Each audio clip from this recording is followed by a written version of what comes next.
Olá, eu sou a professora Sandra do canal Vim com a Físio.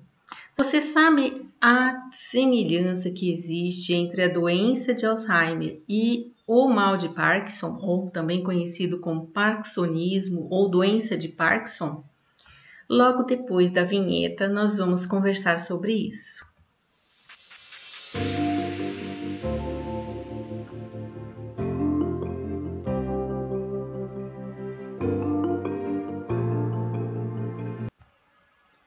Hoje a nossa aula é sobre os núcleos da base. É aqui que está a relação e a semelhança entre estas duas doenças.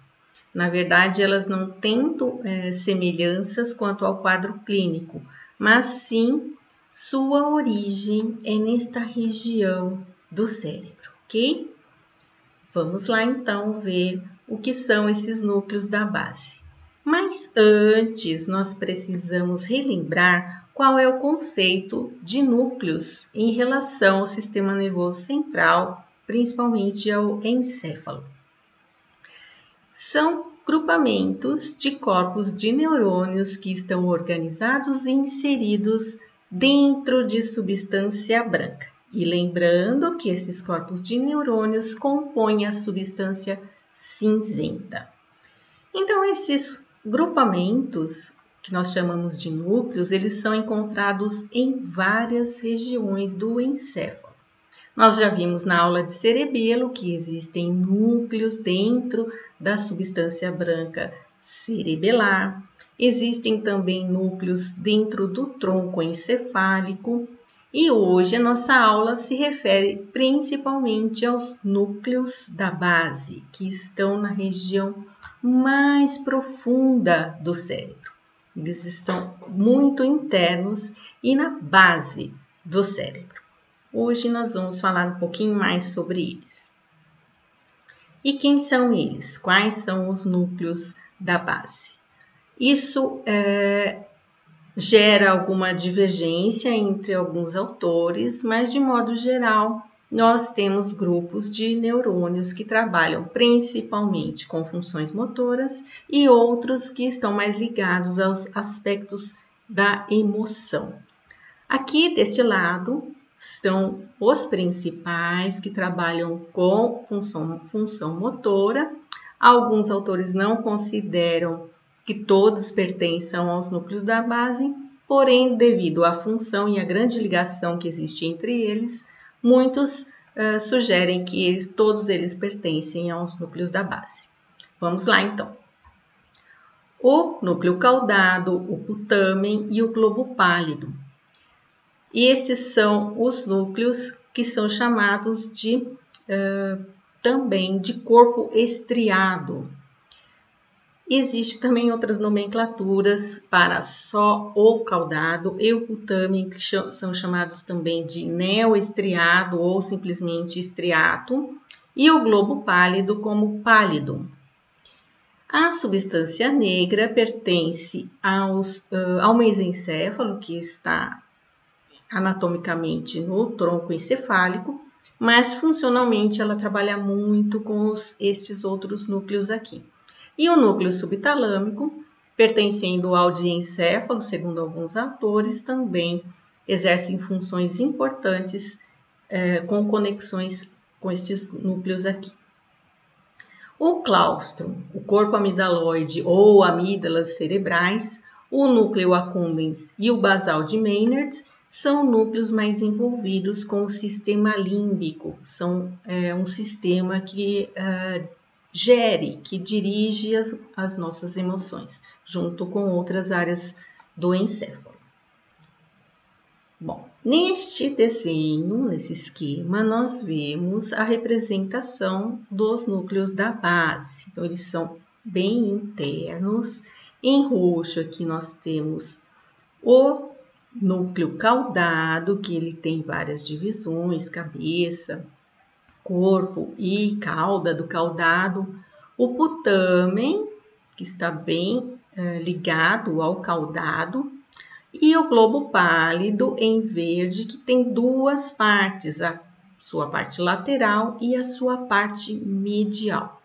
o núcleo subtalâmico, que está logo abaixo do tálamo, e a substância negra, que pertence aqui ao tronco encefálico, porém faz ligações diretas com o putame. Neste outro desenho, nós vemos também mais internamente os dois tálamos que pertencem ao diencéfalo. Pode olhar lá, nós temos aí uma aula sobre diencéfalo e tem explicações maiores sobre o tálamo. E a ligação aqui entre esses principais núcleos da base.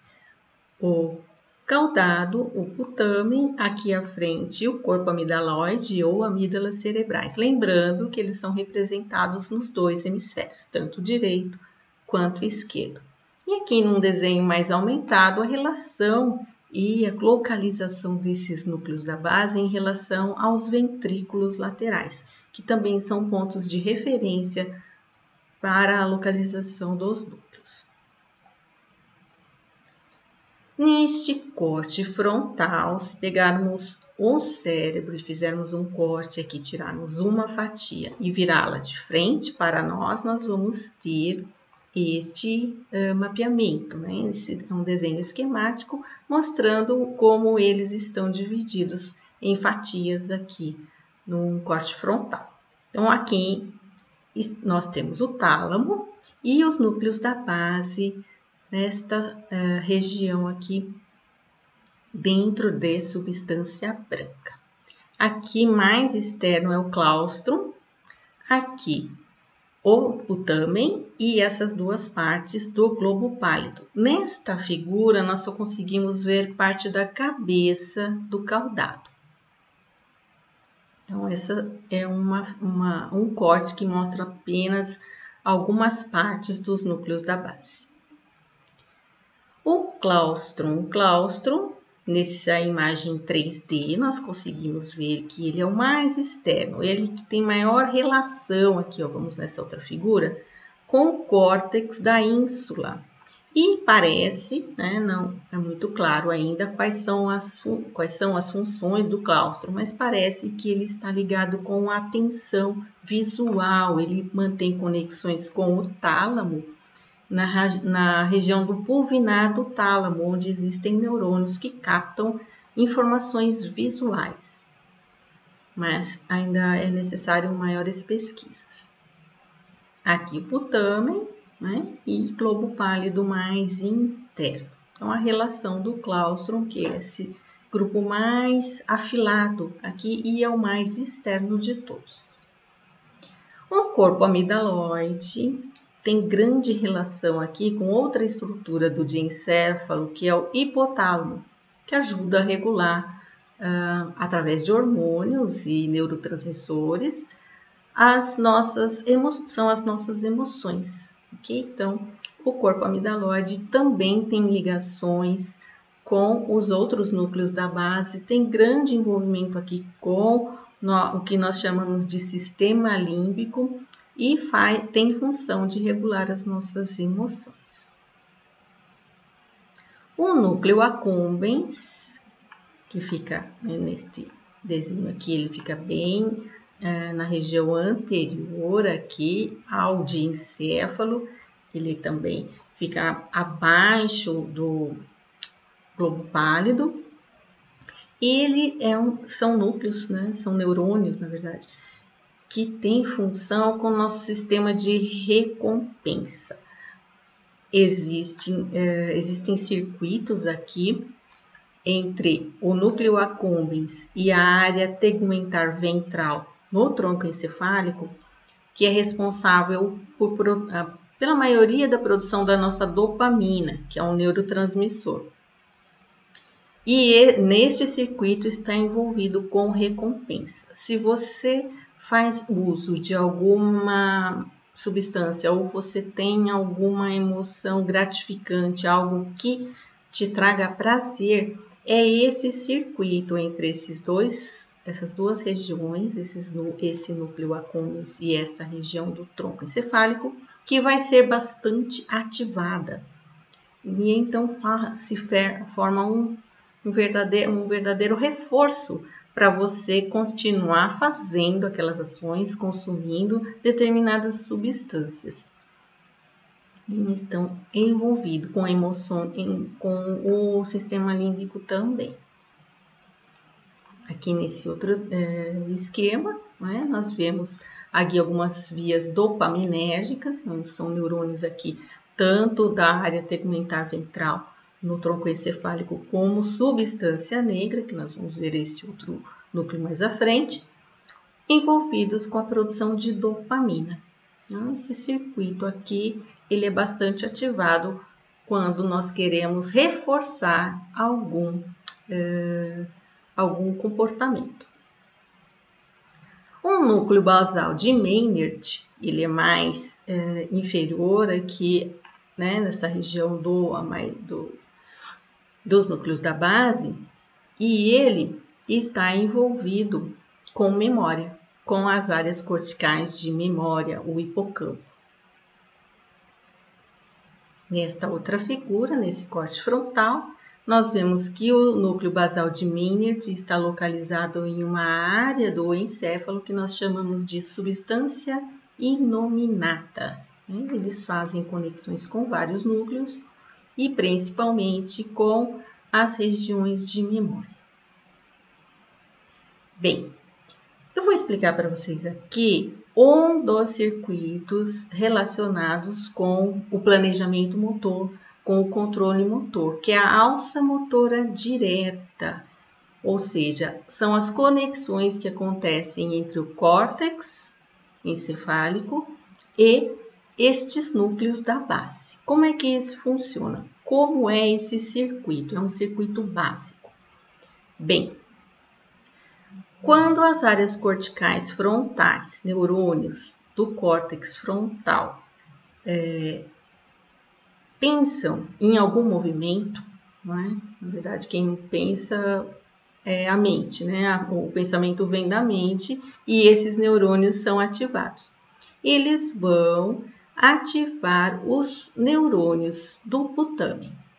Estes sinais aqui que vocês veem, mais e menos, tem relação com o tipo de neurotransmissor que esses neurônios produzem, se eles vão ser excitatórios nessa via ou inibitórios, né, nestas vias aqui.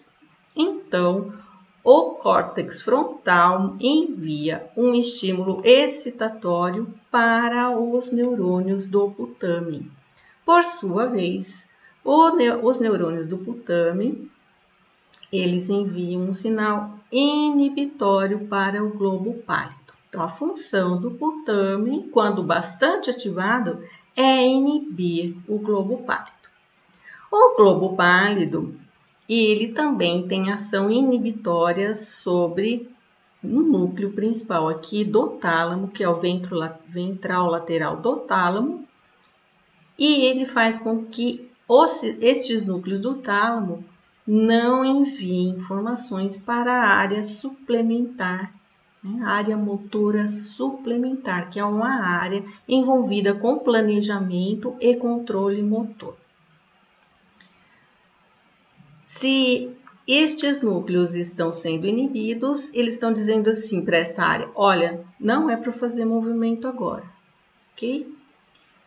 Mas se ele for inibido pelo globo pálido, que foi inibido pelo putame, aí sim esse neurônio aqui vai ser ativado positivamente e a resposta final vai ser um planejamento motor ou um controle motor, um afinamento, um ajuste fino de movimentos, por exemplo, para grupos selecionados de músculos. Né? Daqui, da área motora suplementar, vai outra informação destes neurônios para a área motora primária e da área motora primária para os tratos que vão em direção à medula espinhal e da medula espinhal para os músculos. Então, esse é um circuito básico de controle e planejamento motor. Entre córtex, globo pálido, entre o putame, do putame para o globo pálido para o tálamo e do tálamo para a área motora suplementar. Além desse circuito, dessa via direta, existem outras vias indiretas de controle também e ajuste fino de movimento. Uma delas é que saem aqui neurônios da substância negra em direção ao putâmio. Vejam bem, essa via é excitatória, essa via é promovida pela dopamina. Então, caindo bastante dopamina aqui no putâmio, ele vai ficar mais ativo e vai produzir o seu neurotransmissor, que é inibitório, e vai inibir mais ainda o núcleo lateral ventral aqui do tálamo. Outro ajuste fino, também excitatório, vem do núcleo subtalâmico, né, subtálamo, que vai ativar aqui em vez do putâmen, o globo pálido. Então, é um ajuste fino, né? Isso vai depender do que é planejado, do que é repensado, do que é necessário executar, de quais músculos estão envolvidos em cada movimento que se deseje fazer, ok? Então, existem várias alças motoras, existem as relações também com o sistema límbico, emocional, existem também relações com o sômato sensorial. Então, essa área motora suplementar, ela não vai receber só essa alça motora direta. Existem outros neurônios envolvidos auxiliando nesse processo de ajuste e controle motor. Bem, o que acontece se houverem lesões nesses núcleos da base? De forma geral, existem duas grandes ocorrências, né? São classificadas aqui de duas formas em relação a movimentos. Então, nós podemos ter movimentos hipercinéticos, que são movimentos excessivos e anormais, ou movimentos hipocinéticos, podendo ser ausentes, inclusive, nenhum movimento, ou lentidão nos movimentos. Isso é o mais comum, ter lentidão nos movimentos, dependendo do núcleo da base que foi afetado. Então, há diferenças, né, em relação à qualidade do movimento, o resultado final entre os movimentos, dependendo de onde aconteceu a lesão. Pode, então, acontecer escassez de movimentos ou movimentos involuntários, que são aqueles movimentos que a pessoa não consegue controlar. Por exemplo, se a lesão é em substância negra, nós vamos ter uma diminuição na velocidade e na quantidade de movimentos. Então, é hipocinesia, que nós chamamos.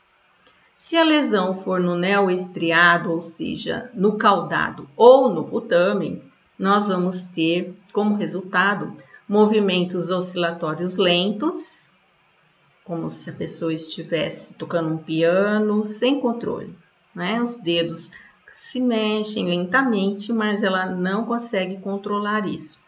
Nós chamamos isso de atetose. E movimentos mais rápidos, né? São chamados de coreia. Esses movimentos são contínuos e eles podem acontecer nas mãos, nos lábios, na língua, na região cervical, em um lado inteiro do corpo. Quando acontece em um lado inteiro do corpo, ele é chamado de hemibalismo. E a lesão acontece no núcleo subtalâmico. São movimentos mais violentos, proximais aqui nós chamamos próximo do tronco, né? E a pessoa não consegue controlar esses movimentos. Uma outra alteração que pode acontecer é a alteração no tônus muscular, desde hipotonia, aquela criança que é muito molinha, por exemplo, e aqui nós temos desenhos mostrando os movimentos atetoides ou coreicos, né? Ou a combinação dos dois. Mas nós vamos ver lesões de núcleos da base para crianças e adolescentes em uma outra aula sobre paralisia cerebral, ok? Me acompanhe aí no canal que logo vamos ter essa aula. Bem, e a doença de Alzheimer? Nós sabemos já, essa bem estudada e definida, que a principal ocorrência da doença de Alzheimer, a princípio, é a perda da memória. Então, as áreas de memória vão morrendo, os neurônios dessas áreas vão literalmente morrendo. Aqui nós temos um corte, um desenho de um corte de um encéfalo normal, de um cérebro normal, e aqui de uma pessoa que acontece na doença de Alzheimer. Nesse esquema a gente vê um aumento dos ventrículos, uma diminuição do córtex encefálico, principalmente na área de memória. E nela também vai, nesse outro desenho aqui, a gente vai ver que o núcleo basal de Maynard é o que vai estar envolvido com a doença de Alzheimer. É a região desse núcleo que é primariamente afetada. Então, essa região aqui é a área cortical de memória. Então, o basal de Maynard, que fica nesta proximidade aqui, ele vai estar envolvido com a doença de Alzheimer. Com o tempo, outras áreas corticais também são afetadas, e aí a pessoa vai perdendo, além da memória, vai perdendo o movimento voluntário, vai perdendo controles, vai perdendo outras características e também acontecem alterações emocionais. Este outro desenho, que é a comparação entre um cérebro normal e um cérebro de uma pessoa que veio a óbito pela doença de Alzheimer. E na doença de Parkinson, aí é outro grupo de neurônios que está envolvido, a substância negra, que fica no tronco encefálico, no mesencéfalo. Aqui é um tronco encefálico com neurônios da substância negra normais. Eles podem ver que ela é mais escurecida, por isso daí vem o nome, né, substância negra, e eles estão normais nesse tronco encefálico. A pessoa que tem a doença de Alzheimer vai desenvolvendo uma morte seletiva destes neurônios, e aí essa região passa a não produzir mais tanto a dopamina tão necessária para os processos de controle motor. A dopamina também ela entra em outros aspectos, em outras conexões neurais, mas na doença de Parkinson está mais envolvida com o controle motor, que é nesse esqueminha aqui que a gente vê. Aqui nesse retângulo nós representamos aqui a substância negra, a parte compacta, que é aquela parte mais onde os neurônios produzem a dopamina, que está envolvida com vários circuitos aqui, né? Aqui nós temos aquele circuito básico que foi explicado naquele slide anterior, né? E o putamen fica sem o controle da substância negra. Daí para frente, todos os circuitos são afetados, levando principalmente a lentidão nos movimentos. A doença de Parkinson também tem outros sinais e sintomas, mas aqui eu queria deixar claro aqui para vocês que a lesão é nos núcleos da base, na substância negra, e na doença de Alzheimer é o núcleo basal de Maynard. Eu espero que vocês tenham gostado e também espero que vocês ouçam o recado da nossa querida Sandrinha. Se inscrevam no canal, deixem seu like, cliquem no sininho para receber os novos vídeos e também compartilhe com os seus amigos. Até a próxima aula, gente!